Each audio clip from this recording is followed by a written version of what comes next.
पर खर्च कर देता। आने वाले आ गए, सुनेंगे और सुनकर जाएंगे, देखने वाले आए और देखकर चले गए। जलसे में कई तरह के लोग आते हैं, लेकिन महफिलों में वो आते हैं जिनको सरकार बुलाते हैं।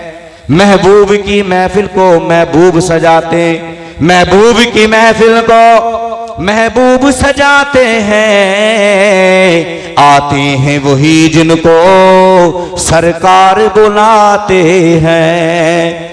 आज हम दुनियादारों से मोहब्बत करते हैं, इतना इश्क मुस्तफ़ा से करने लगे, इतना प्यार मुस्तफ़ा से करने लगे, मुस्तफ़ा के कौलो फेल पर अमल करने लगे, मुस्तफ़ा का प्यार अपने दिलों में बसा कर जिंदगी गुजार के जाएं तो इंशाअल्लाह दुनिया में भी कामयाब हो जाएंगे और आपकी आखिरत भी संभल जाएगी। मरने की तरफ देख न जीने की तरफ देख, मरने की तरफ देख न जीने की तरफ देख। जब चोट लगे दिल पर, जब चोट लगे दिल पर तो मदीने की तरफ देख। और आज काम करने की जरूरत है, आज आवाजें उठाई जा रही हैं और ये उलमा की जमात ऐसी जमात है, इनका देखना भी इबादत है और इनका सोना भी इबादत है। एक आम इंसान पूरी रात नवाफिल में मुस्तगरक रहे, मुनहमिक रहे और एक आलिम सोता रहे। अल्लाह ताला जितना सवाब उस नवाफिल पढ़ने वाले को अता फरमाएगा उससे कहीं ज्यादा एक आलिम को सिर्फ सोने पर अता फरमाता है। इन उलमा की ज़ियारत करें, पीर तरीक़त हुज़ूर सैयद सलीम मियां साहब क़िबला तशरीफ़ फरमाए, इनके नूरानी चेहरे का दीदार करें। और आज की ये नूरानी इरफानी हक़ानी ईमानी सरवर आलम कॉन्फ्रेंस में आप इत्मीनान से बैठें। ऐसी गुफ्तगू ऐसी बातें सुना करके जाऊंगा कि आप रोने पर मजबूर हो जाएंगे। अल्लामा मुफ्ती हम्माद साहब क़िबला जो खतीबुल हिंद और आज की तारीख में उन जैसा कोई खतीब दूसरा नहीं, समझे? वो भी बहुत अच्छा सुनाएंगे आपको। कह रहे थे कि अगर मजमा अच्छा हुआ और सही बैठ पर सही वक्त पर मुझे बिठा दिया गया तो बहुत अच्छा सुना करके जाऊंगा। अजीजा ने मिल्लत बरेली के इमाम ने कलम उठाया तो यूं कहा, सरवर कहूं के मालिको मौला कहूं तुझे, सरवर कहूं के मालिको मौला कहूं तुझे। बाग़े खलील का, बाग़े खलील का गुले ज़ेबा कहूं तुझे। तेरे तो वस्फ़ ऐबे तनाई से है बरी, तेरे तो वस्फ़ ऐबे तनाई से है बरी। हैरान हूं मेरे शाह, हैरान हूं मेरे शाह, मैं क्या क्या कहूं तुझे। लेकिन रज़ा ने, लेकिन रज़ा ने खत्मे सुखन इस पे कर दिया, लेकिन रज़ा ने खत्मे सुखन इस पे कर दिया। खालिक का बंदा खल्क का आका कहूं तुझे। सरवर आलम कॉन्फ्रेंस, सरवर का माना सरदार, बादशाह, पेशवा, आलम दुनिया को कहते हैं। मेरे मुस्तफ़ा दुनिया में क्या है, उजाला ही उजाला हो गया, तारीकियां रोशनियों में तब्दील हो गई। मेरे मुस्तफ़ा का असली और हकीकी ओरिजिनल नाम मुहम्मदुर रसूलुल्लाह सल्लल्लाहु अलैहि वसल्लम। आसमानी नाम अहमद, जन्नती नाम कासिम, बाप का नाम हजरत अब्दुल्ला, माँ का नाम हजरत सय्यदा तय्यबा ताहिरा आमना, नाना का नाम वहब, नानी का नाम बर्रा बिनते उज़्ज़ा। अब इन नामों को जहन में रखिए, फिर सुनिए मेरी गुफ्तगू। हजरत अब्दुल मुत्तलिब को अल्लाह तबारक व तआला ने 18 बच्चे बच्चियां अता फरमाई। कितने? जरा मोहब्बत से बोले, इतनी हल्के से पुलिस आ जाएगी। हाँ, अपने बच्चों को मुस्तफ़ा के खानदान कुनबे परिवार के नाम सिखाया करो, लेकिन तुम हो साहब न्यूज चैनल देखेंगे, टेलीविजन पर, मोबाइल पर, फेसबुक, व्हाट्सएप, ट्विटर, मैसेंजर, यूं अपना वक्त हम जाया करते हैं। रात में बैठकर उर्दू या हिंदी या अंग्रेजी या अरबी जुबान में किताब खरीदें, सीरत रसूल अकरम, सीरत मुस्तफ़ा, बेटियों के लिए जन्नती जेवर किताब, और फिर रोजाना एक पेज, एक सफा आप खुद भी सुने, अपनी बेटियों को भी सुनाएं। तब मुस्तफ़ा की सीरत को ये पढ़ेंगी, मुस्तफ़ा के कौलो फेल को पढ़ेंगी, मुस्तफ़ा के उठने बैठने जागने को अपने जहनों दिमाग में बिठाएंगी, तो जिंदगियों में इनकलाब पैदा हो जाएगा। आज आवाज उठाई जा रही है मुसलमानों को नीस्त नाबूद कर दिया जाए। अबे नादान, ये तेरी सोच है। आज तो हम करोड़ों नहीं अरबों खरबों की तादाद में है। बदर के मैदान में जब हम 313 थे, हजारों का मुकाबला किया था, फिर मुस्तफा ने खजूर की छाल को, टहनियों को सहाबा के हाथ में क्या दिया? ये सहाबा कुफारों मुशरिकीन के सामने डट करके मुकाबला करते रहे, फिर अपनी जानों को पेश किया, अपने मालों को पेश किया और ये साबित किया मुस्तफा का गुलाम मर तो सकता है लेकिन सामने किसी के सर झुका नहीं सकता। ये तारीख हमारी रही है। आज हिंदुस्तान के हालात देखिए, यूक्रेन वो छोटा सा मुल्क, बहुत छोटा सा मुल्क यूक्रेन है। हिंदुस्तान आबादी के एतबार से दूसरे नंबर पर है, एक नंबर पर चीन आता है और कुछ दिनों के बाद हिंदुस्तान की तादाद इतनी कसरत से बढ़ती चली जा रही है, एक नंबर पर आ जाएगा। दूसरे नंबर पर हिंदुस्तान का आबादी के एतबार से नंबर आता है, लेकिन यूक्रेन छोटा सा मुल्क है।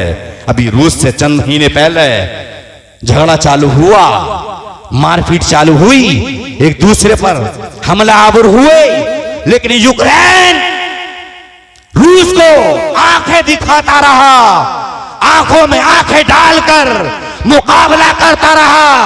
वजह क्या थी, सबब क्या था, पस मंजर क्या है? यूक्रेन के पास बहुत सारी यूनिवर्सिटियां हैं, इदारे हैं, एकेडमियां हैं, कॉलेज है। आज जरूरत है बेटियों के हाथ में बड़ा बड़ा मोबाइल देने की जरूरत नहीं है, बल्कि बेटियों के हाथ में कलम दे दो। जो आज से 1400 साल पहले मेरे मुस्तफा ने फरमाया था, खैरुकुम मन तअल्लमल कुराना व अल्लमा, कि तुम में बेहतर वो है जो कुरान सीखता है और सिखाता है।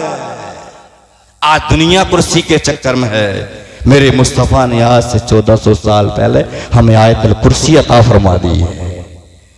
अजीजाने मिल्लत, लेकिन साहब बेटियों के पास मोबाइल, बेपर्दी, बेहयाई, बेगैरती, उरियानियत हमारे मुआशरे में, तभी तो इज्जतों के जनाजे निकल रहे हैं। आज हम इदारे बनाए, एकेडमियां बनाए, कॉलेज बनाए, काश्तकार लोगों आपको मशवरा दे करके जाऊंगा, एकड़ों देकर जमीन खरीदने की जरूरत नहीं है, बल्कि मिलजुल कर 1-2 एकड़ जमीन खरीदिए और फिर आपकी बस्ती में तो बहुत अजीम इदारा है, बड़ा इदारा है। उस्र के मौके पर सिर्फ नियत कर लीजिए, अपनी जमीन का सारा उस्र निकाल कर जो पैदावार होगी उसका 20वां हिस्सा निकाल कर मदरसे में खर्च करेंगे, इस मदरसे को उरूज देंगे, तो कोई माँ का लाल तुम्हें इस दुनिया से मिटा नहीं सकता। लेकिन ये हजरत अब्दुल मुत्तलिब हैं, अल्लाह तबारक व तआला ने इनको 18 बच्चे बच्चियां अता फरमाई। 12 लड़के थे, 6 लड़कियां थी। बच्चे तो सारे के सारे हसीन व जमील थे, सारे के सारे खूबसूरत थे, लेकिन तमाम बच्चों में जो हुस्न व जमाल के पैकर थे, सबसे ज़्यादा खूबसूरत थे तो वो हज़रत अब्दुल्ला थे। उलमा ने लिखा है इसकी वजह ये थी कि हज़रत अब्दुल्ला की पेशानी में नूर मुस्तफ़ा जलवगर था। हुजूर के चचा का बयान है, जब मेरे भाई हज़रत अब्दुल्ला पैदा हुए तो मैंने अपने भाई को देखने के लिए कमरे में गया तो मैंने देखा अब्दुल्ला का चेहरा ऐसे चमक रहा था जैसे चांद और सूरज चमकते हैं। अजीज़ान मिल्लत, हज़रत अब्दुल्ला बचपन के अय्याम गुजार कर जवान होते हैं, जवानी की दहलीज पर पहुंचते हैं, मक्का के जिन गलियों से जा रहे हैं, मक्का के जिन कूचों से जा रहे हैं, मक्का के जिन बाजारों से जा रहे हैं, आवाज आती थी अस्सलामु अला नूरिल लज़ी फी ज़हरिका या अब्दुल्ला। अब्दुल्ला आपको मुबारक हो, आपको बशारत हो और आप पर हमारा दुरूद व सलाम हो, और आपकी पेशानी में जो नूर मुस्तफ़ा है हमारा उस पर भी दुरूद व सलाम हो। फिर ये नूर मुस्तफ़ा यहां से निकला, हजरत सय्यदा तय्यबा ताहिरा आमना के बतन में पहुंचा। 9 महीने मां के पेट में रहा। जब मेरे आका की पैदाइश का दिन करीब आया तो हजरत सय्यदा तय्यबा ताहिरा आमना घर में अकेली हैं, तन्हा हैं, वाहिदा हैं, मुनफरिदा हैं। जब हमल को 6 महीने हुए थे तो हजरत अब्दुल्ला इस दुनिया से रुखसत हो गए थे। मेरे मुस्तफा दुनिया में आने से पहले ही यतीम हो गए और हजरत अब्दुल मुत्तलिब खाना काबा का तवाफ करने गए थे। हजरत अब्दुल मुत्तलिब खाना काबा का चक्कर लगा रहे थे, तवाफ कर रहे थे। अचानक दर्द से शुरू हुआ, विलादत का दर्द शुरू हुआ। हजरत सय्यदा तय्यबा ताहिरा आमना ने एक खातून को जो रिश्तेदार थी मक्का की दाइयों की जाने भेजा, जाओ मक्का की दाइयों को बुला लाओ। ये अजीजा खातून शहर में गई हो, जाने के बाद मक्का की दाइयों से कहा आमना के घर में बच्चा पैदा होने वाला है, लिहाजा आप तशरीफ ले चले। लेकिन मक्का का मामूल और दस्तूर और परंपरा और माहौल ये था कि जब बाप जिंदा होता था तो लोग उसके बच्चों को लेने जाते थे और फिर उस बच्चे को 2 साल अतराफ और अकनाफ की देहात से आने वाली औरतें पाला करती थी, दूध पिलाया करते थे। फिर उस पर मेहनताना मिला करता था, उजरत मिला करती थी। मक्का की दाइयों ने आने से इनकार कर दिया। ये अजीजा खातून वापस हुई और आकर के काम ना, मक्का की दाइयों ने आने से इनकार कर दिया है। हजरत आमना ने जब इतना सुना, हजरत आमना रोने लगी, आपकी आंखों से आंसू टपकने लगे।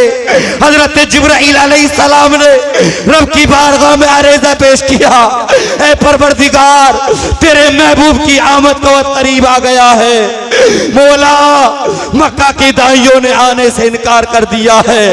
तब रब ने इरशाद फरमाया था जिब्राइल फरिश्तों के सरदार मक्का की दाइयों ने आने से इनकार नहीं किया है, बल्कि मक्का की दाइयों को हमने खुद नहीं आने दिया है, इसलिए कि मक्का की दाइयां है नापाक, मेरा महबूब है पाक। हम पाक महबूब के लिए पाक दाइयों का इंतजाम करेंगे।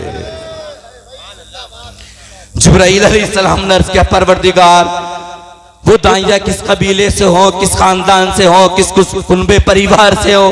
रब ने इरशाद फरमाया जिब्राइल 4 दाइयों का इंतजाम करना है। अर्ज क्या मौला नाम तू बता दे, पता तू बता दे, एड्रेस तू बता दे, बुला मैं लाता हूँ। रब ने इरशाद फरमाया जिब्राइल आज उन औरतों का इंतखाब करना है, आज उन औरतों को चुनना है जो आज तक किसी की दाइयां ना बनी हो, उनकी आंखें भी पाक हो, उनका अकीदा भी पाक हो, उनके हाथ भी पाक हो, उनका लिबास भी पाक हो, उनका किरदार भी पाक हो, इसलिए कि मेरे महबूब का मिलाद पाक लोगों के लिए, किसी नापाक के लिए नहीं है।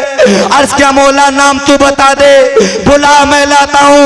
रब ने इरशाद फरमाया जिब्राइल जाओ हवा को बुला लाओ, जिब्राइल जाओ आसिया को बुला लाओ, हाजरा को बुला लाओ। मरियम को बुला लाओ। अर्ज किया मौला हव्वा हाजरा मरियम ये मुकद्दस अंबिया किराम की मुकद्दस माए हैं। मौला मैं जाकर के आवाज लगाऊं, ये तो इस दुनिया से रुखसत हो गई है। ए मौला तू मुझे ये तो बता दे आसिया को क्यों बुला रहा है। तब रब ने इरशाद फरमाया था जिब्राइल हमने आसिया से वादा किया था तू मेरे मूसा कलीमुल्लाह को पाल, हम तुझे अपने हबीब की दाई बनने का शर्फ अता फरमाएंगे। जिब्राइल अलैहिस्सलाम ने क्या मौला क्या मैं कब्रों पर जाकर के आवाज लगाऊं। रब ने इरशाद फरमाया हाँ सीधे कब्रों पर चले जाना और कब्रों पर जाकर के आवाज लगाना तेरा काम है और कब्रों से जिंदा उठाना हमारा काम है। हजरत जिब्राइल अलैहिस्सलाम ने अर्ज किया मौला अभी जाता हूँ, जाकर के आवाज लगाता हूँ। रब ने इरशाद फरमाया जिब्राइल आज हम एक अकीदा देना चाहते हैं, एक जहन देना चाहते हैं, एक मिजाज देना चाहते हैं। वलियों की कब्रों पर जाना बिदअत नहीं है बल्कि जिब्राइल की सुन्नत है। जिब्राइल तू कब्रों पर जाकर आवाज लगाना तेरा काम है और कब्रों से जिंदा उठाना हमारा काम है। हजरत जिब्राइल अलैहिस्सलाम कब्रों पर गए, जाकर के आवाज लगाई हव्वा हाजरा मरियम आसिया तुम्हें रब बुला रहा है। सीधी ये तमाम मुकद्दस बीबियां कब्रों से उठी जिंदा हो गई, बाहर आई। इरशाद फरमाया तुम्हें रब बुला रहा है और रब का हुक्म ये है कि सीधी हजरत आमना के घर चली जाओ। हजरत आमना के घर जाकर अपने साथ जो है मलाइका को ले लो, अपने साथ गिलमान जन्नत को ले लो, जन्नत की हूरों को ले लो, कई हजार मलाइका को ले लो। हजरत हव्वा ने अर्ज किया परवरदिगार ये गिलमान जन्नत की हूरें क्यों भेज रहा है। तब रब ने इरशाद फरमाया था इन जो है गिलमान जन्नत की हूरों को मैं इसलिए भेज रहा हूँ ये मेरे महबूब के कसीदे पढ़ेंगे, ये मेरे महबूब की तारीफ और तौसीफ करेंगे। उसका परवरदिगार मलाइका को फरिश्तों को क्यों भेज रहा है। तब रब ने इरशाद फरमाया था जिब्राइल आज हम मलाइका को इसलिए भेज रहे हैं ताकि मलाइका मेरे महबूब की आमद का इजहार करके जुलूस निकाल के दुनिया वालों को ये जहन दे, दुनिया वालों को ये मिजाज दे कि जुलूस निकालना बिदअत नहीं है बल्कि मलाइका की और जिब्राइल की सुन्नत है। बेशक जिंदाबाद नारे तकबीर नारे रिसालत मसलके आला हजरत सरवरे आलम कॉन्फ्रेंस हुजूर सैयद सलीम मियां साहब किबला सरजमीने धोनी बुजुर्ग और अजीज़ाने मिल्लत हजरत आमना की आंखें बंद है, दरवाजा बंद है, कुंडी लगी हुई है। ये मुकद्दस बीवी हजरत आमना के घर पहुंची, दर्द ज़हर की वजह से आंखें बंद हैं। हजरत जिब्राइल अलैहिस्सलाम जा रहे हैं, हजरत आमना के घर पहुंचे, दरवाजा बंद, कुंडी लगी हुई है। अचानक हजरत आमना की आंख खुली तो हजरत आमना का घर सारा का सारा मुनव्वर और रोशन हुआ। पूछा है मुकद्दस बीबी तुम कौन हो, क्यों आई हो। हजरत हव्वा ने कहा आमना तुम मुझे नहीं पहचान रही हो, आज मैं नबी की बीवी बनकर नहीं आई हूं बल्कि मैं मुस्तफा की दाई बनकर आई हूं। हजरत मरियम ने कहा, हजरत हाजरा ने कहा कदमों को चूमा, हाथों को चूमा, पेशानी को चूमा। हजरत आमना ने कहा मुकद्दस बीवी तुम मेरे लिए काबिल ताजीम हो, मेरे लिए जरूरी है कि तुम्हारी ताजीम की जाए, अदब किया जाए। तो हजरत आमना ने जवाब दिया था ऐ मुकद्दस बीवी हो तुम मेरे लिए जरूरी है कि तुम्हारा अदब करो, एहतराम करो। लेकिन हव्वा ने अर्ज किया था आमना हम मुकद्दस माए जरूर हैं, मुकद्दस अंबिया किराम की बीवियां जरूर हैं, लेकिन आज हम जो है मुकद्दस अंबिया किराम की माए बनकर या फिर बीवियां बनकर नहीं आए हैं बल्कि इमामुल अंबिया की दाई बन के आए हैं। अल्लाह ने आज हमें दाई बनने का शर्फ अता किया है।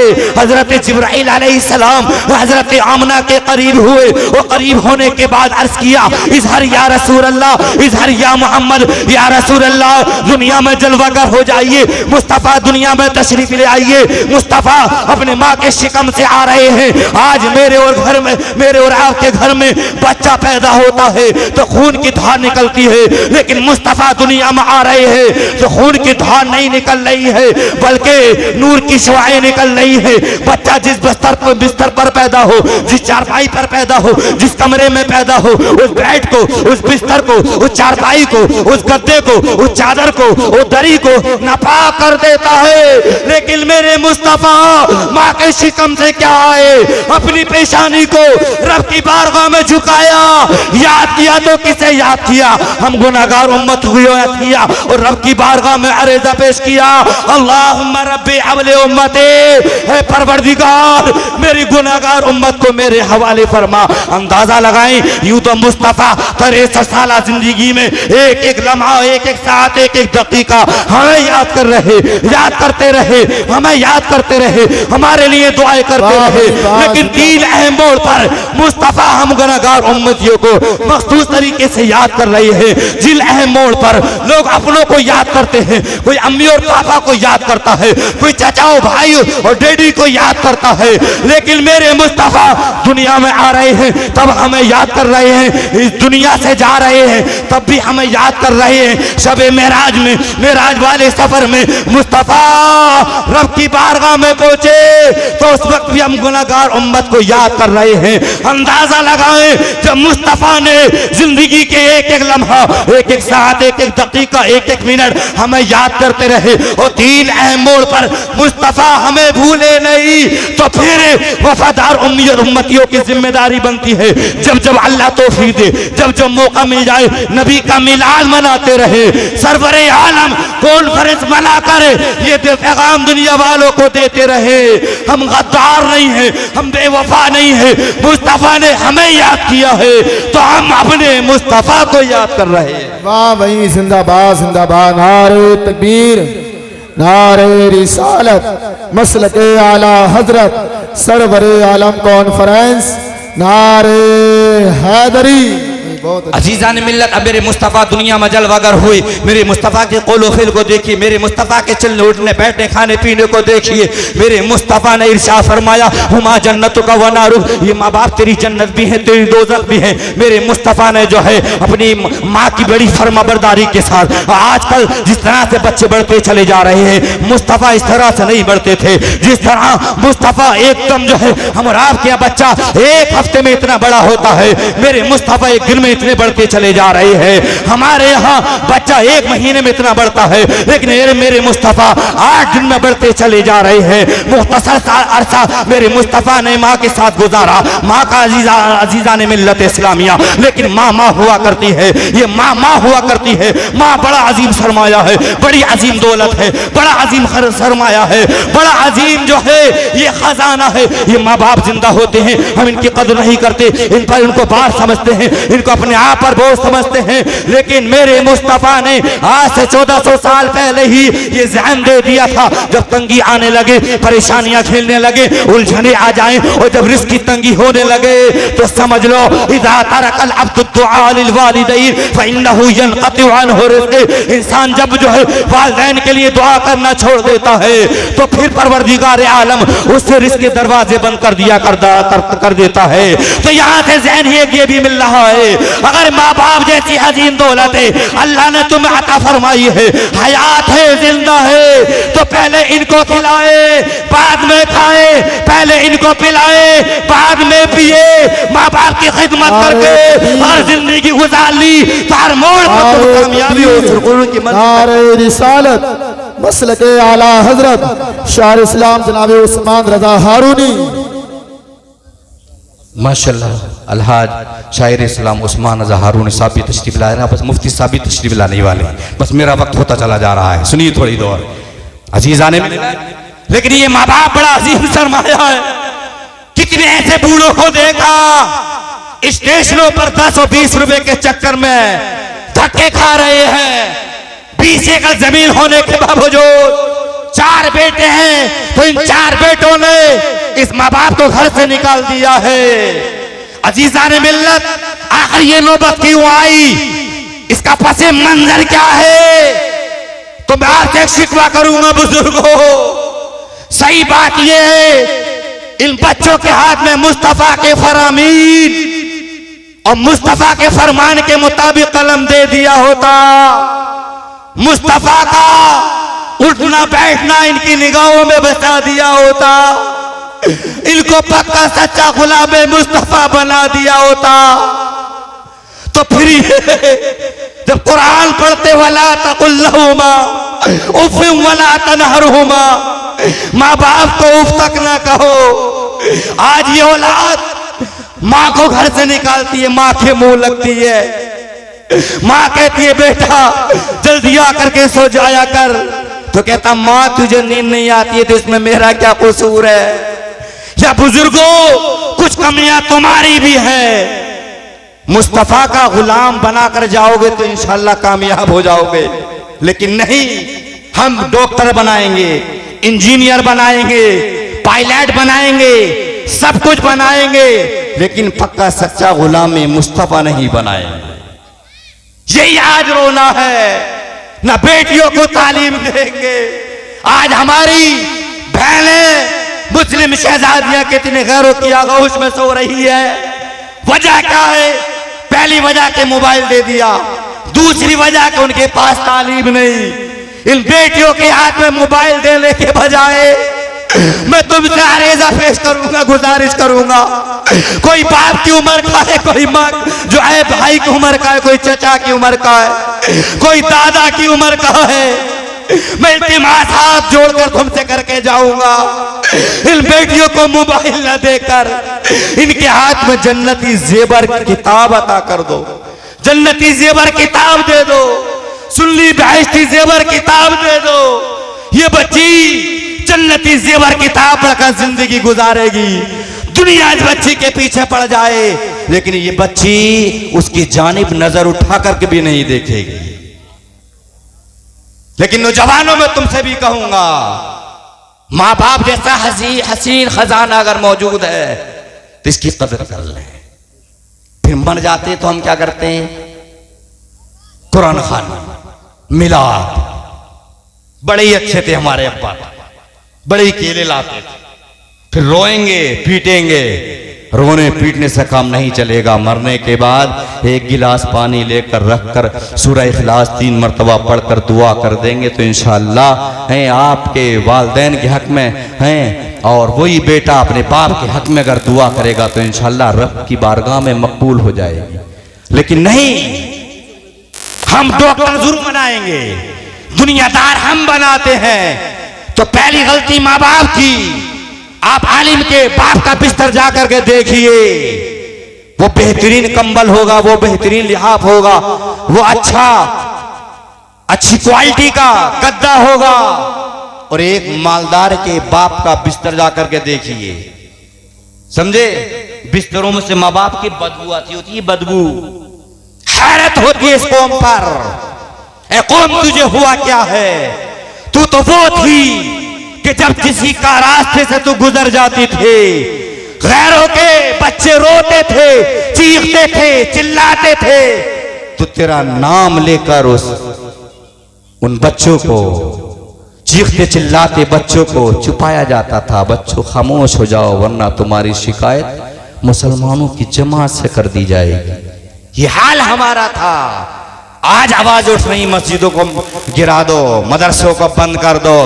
अबे नादान, ये तेरी सोच होगी। अगर मुस्तफा का गुलाम पक्का सच्चा आज भी गुलामी का सबूत देकर जिंदगी गुजारेगा तो इंशाअल्लाह दुनिया से टकरा जाएगा, सर नहीं झुकाएगा। अजीजा ने मिल्लत, तो सबसे पहले माँ बाप अपने बच्चों का अच्छा नाम रखें, अच्छी तरबियत करें। हुजूर सल्लल्लाहु अलैहि वसल्लम की तरबियत हजरत अब्दुल मुत्तलिब ने फरमाई, जिसका बाप दुनिया से चला गया हो और जिसके दादा ने तरबियत की हो तो दादा की जिम्मेदारी बनती है। बाप हयात है तो बाप अच्छा नाम रखे, बाप रुखसत हो गया है तो दादा की जिम्मेदारी बनती है अच्छा नाम रखे, अच्छी तरबियत करे, अच्छी तालीम दिलाई, अच्छा हुनर सिखाए। यूं बच्चे खाली रोड पर घूमते रहते हैं, वो नशेड़ी बनते हैं, शराबी बनते हैं, जुआरी बनते हैं, मक्कार बनते हैं, बेहयाओ बेगैरत बना करते हैं। लेकिन इन्हीं बच्चों को अगर मदरसों में भेजेंगे, यूनिवर्सिटी में दाखिला कराएंगे, इनको दुनियावी तालीम भी दिलाएं और सबसे पहले दीनी तालीम दिलाकर इनकी जिंदगी कामयाब बनाए, तो इंशाअल्लाह ये बच्चा जब आलिम बनकर आएगा, कारी बनकर आएगा, और फिर जब कारी बनेगा, आपके इलाके में ये मदरसा चलता है, जब यहाँ से बच्चा फारिग होकर के जाएगा, लोग पूछेंगे ये रोशनी कहां से बनकर आई है, जवाब मिलेगा ये धावनी बुजुर्ग के सरजमीन से रोशनी बनकर आई है। कोई मुंबई में जाकर के रोशनी फैलाएगा, कोई रामपुर जाएगा, कोई बरेली जाएगा, कोई मुरादाबाद जाएगा, और फिर आपकी नस्लों में इंशाअल्लाह दम बदम सुधार होता चला जाएगा। लेकिन नहीं, कहते मुल्ला बनाकर हाफिज कारी बना के मिलेगा क्या? मैं आप ही के करीब मौजूद नहीं हूं, समझे? 15,000 तनख्वाह देते हैं मुझे, 100 रुपये रोज खाने पर देते, 3,000 हो गए, समझे? 7,000 बच्चों से मिलते हैं, जोड़िए कितने हो गए? स्विफ्ट डिजायर कार और एक ड्राइवर प्रोग्रामों में आने जाने के लिए, और 8 छुट्टी खुले लफ्जों में दी है उन्होंने, और इसी फैसिलिटी की वजह से मैं आ भी गया हूं, वरना शहर में रहने वाला यहाँ देहात में आ जाता। फिर ये मेरा गढ़ है, इस पूरे इलाके में बार बार मैं आता हूं, समझे? मैं रहने वाला रुद्रपुर शहर का, पुराना रहने वाला आपका जिला रामपुर का हूं, माटखेड़े के पास मुस्तफाबाद का, समझे? फिलहाल शहर रुद्रपुर में लड़कियों का मदरसा चलता, वहीं रहता हूं, और अब आपके करीब लहसोई गांव में हूं। आधा गांव मेरा रिश्तेदार है, इसलिए मैं यहां आ गया हूं, समझे? बहरहाल इस इलाके में लोग बड़ी कदर की निगाह से देख रहे हैं, बुला रहे हैं, मैं जाता हूं, मौका मिल जाता है, समझे? बहरहाल मतलब ये नहीं कि मैं अपनी तारीफ या अपना प्रचार करना चाह रहा हूं, बल्कि आपको जहन ये देना चाहता हूं, आपके इमाम की तनख्वाह 10 साढ़े 10,000। अरे मुसलमानों गैरत करो, गैरत। इमाम की तनख्वाह 25-30,000 होना चाहिए।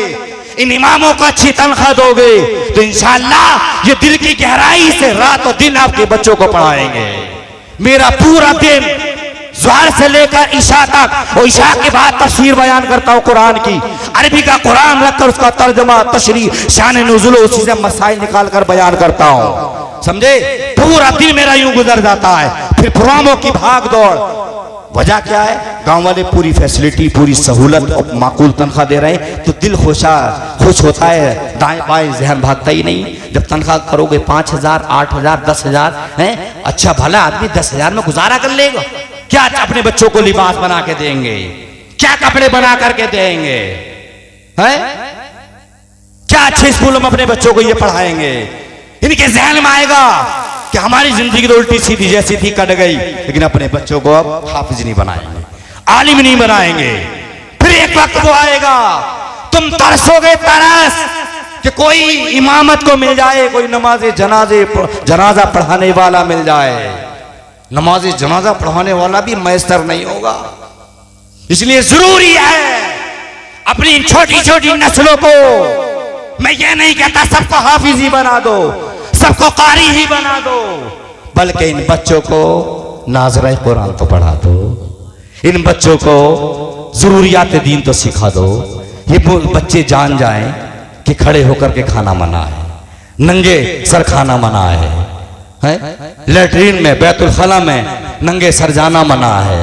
ये बच्चे मस्जिद में जाएंगे, हैं, मस्जिद का अदब लिहाज करेंगे, सलीके से जाएंगे, लेकिन ये आएगा तब अच्छा इमाम रखकर, अच्छी तनख्वाह देकर, फिर अपनी नस्लों के भेजोगे। साहब स्कूल में बच्चे जाते हैं, अच्छी ड्रेस, अच्छा लिबास, सब कुछ अच्छा बस्ता, फिर बस, फिर रक्षा, सब कुछ, और मदरसे में आते हैं तो साहब मुंह भी धुला नहीं होता, उसके बल भी एक न एक जलता होता है। ये हालात हमारे, इस कौम को देखकर रोना आता है, इस कौम के हालात को देखकर अफसोस होता है। ये कौम यही वजह है कि तबाह होती चली जा रही है, ये कौम बर्बाद होती चली जा रही है। कामयाबी चाहते हो, सुरखरुई चाहते हो, इज्जत चाहते हो, नाम चाहते हो, तो फिर अल्लाह और रसूल के फरामीन पर अमल करके जिंदगी गुजार जाओ, नाम भी हो जाएगा, शोहरत भी मिल जाएगी ही, और फिर परवरदिगार की जन्नत तुम्हारे लिए बेचैनो बेकरार रहेगी।